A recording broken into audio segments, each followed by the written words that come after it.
How a tiny rodent caused thousands of dollars of damage to my Mach-E, and what you need to know to make sure it never happens to you. So I've had my Mach-E for less than a year, and honestly, I've loved it.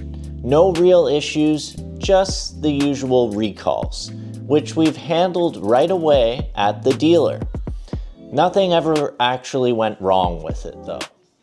Until this. Out of nowhere, the airbag warning light pops on. And I'm thinking, seriously? This car isn't even a year old. Low mileage? Like, what's going on here? We've had 2 Mazdas before this with zero problems. Zero problems. So yeah, my first reaction was, did I make a mistake switching brands? Very best America has to offer. Oh, one more thing. If you can find a better car, buy it. The only reason we didn't stick with Mazda was their lack of EV options. So anyways, I took it to the dealer hoping it was just a fluke and something just needed reset. Like when IT tells you to turn your computer on and off again, and that magically fixes it. Instead, I get a call from the dealer. It goes $7,000. I literally could not believe it. Turns out a rodent, mouse, rat, something small got into the car and chewed through the wiring harness. That triggered the airbag fault, and because of how modern cars are built, they just can't patch a wire back together.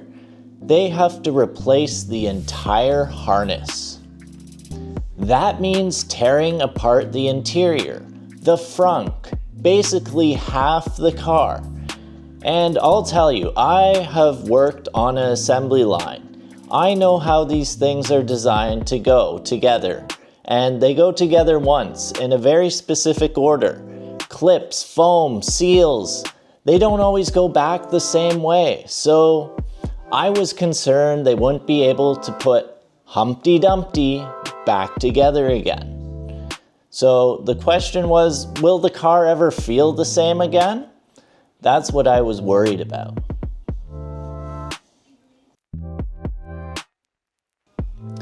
Then comes the next punch. 6 to 7 weeks for parts? At this point, I'm shaking my head. But there was a bit of good news. If you have comprehensive coverage, this kind of damage is usually included.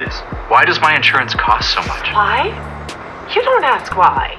So I filled my first ever claim, paid a $500 deductible, and avoided a $7,000 disaster.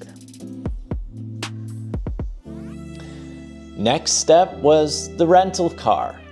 We ended up choosing a cheaper option, a Jetta, so that we could stretch the insurance-covered rental cost as long as possible. And going back to gas after driving an EV, well, not great. You notice everything. The vibration, the noise, the gear shifts, the hesitation at stops. That annoying auto start stop system, it just feels shit clunky. We'll go with clunky, that's more family friendly. Anyways, with the Mach-E, it's smooth, instant, quiet. One pedal driving in traffic is way better too. That said, credit where it's due. The Jetta had thinner front pillars, which made visibility way better.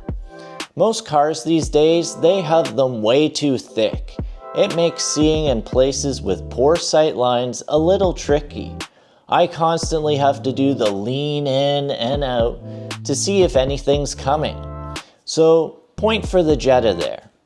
And the seats, well, I think Ford could learn from the Jetta's seat shape as well. Now, the Ford's cushioning is way better, But the Jetta seats are a little wider at the bottom, and the bottom part is angled a bit more.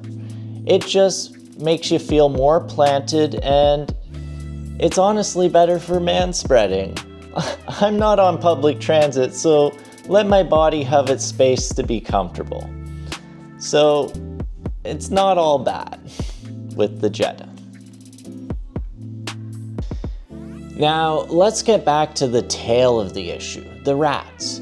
So, in my kind of crazy country, and I mean that in the best way possible, we actually don't have any rats in one jurisdiction, Alberta.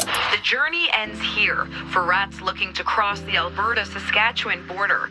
For the past 75 years, the province's rat control program has kept the pesky pests at bay. The government there decided it was a thing, and they have an agency to keep rats out of the province. Now, I don't live in Alberta. I live in Ontario, where we're not as creative with our tax dollars. I suppose I could move there, but it might be a bit taboo to have an EV where oil and gas is the main economy. So I did the next best thing. I googled how to keep rats and rodents out of cars. The results were pretty simple. Mint oil and dryer sheets, bounce sheets. Simple, cheap, and easy. Now, I don't have to worry about Willard getting his little army to seek revenge on me anymore.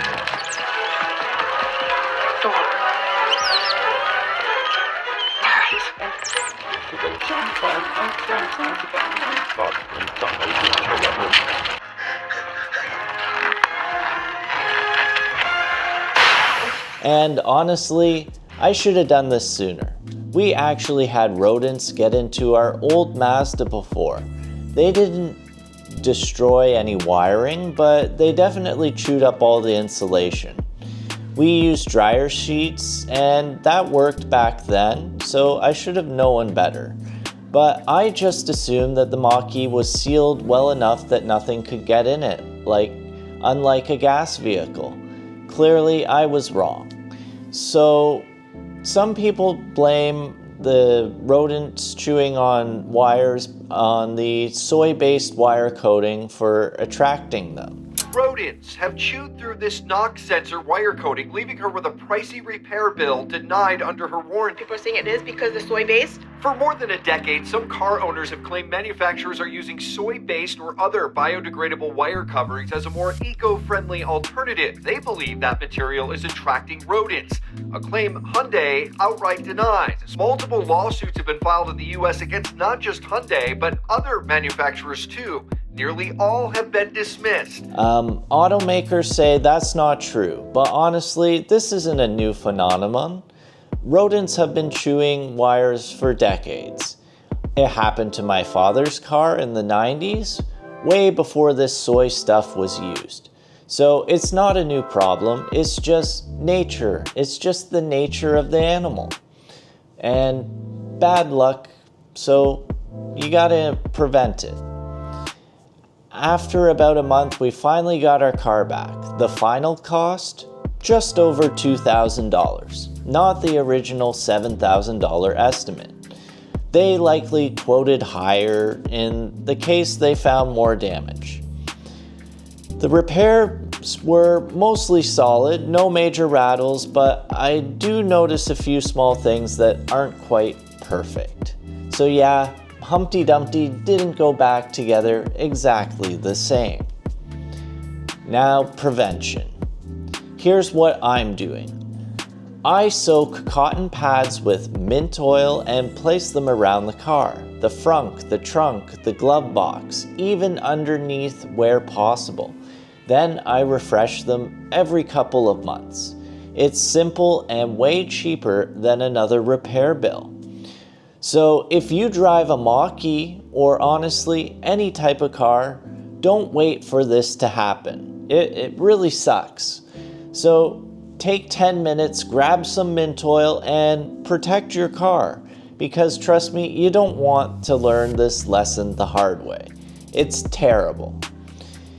If you found this video helpful, please hit the like button and subscribe for more content. I'll see you in the next one. Cheers.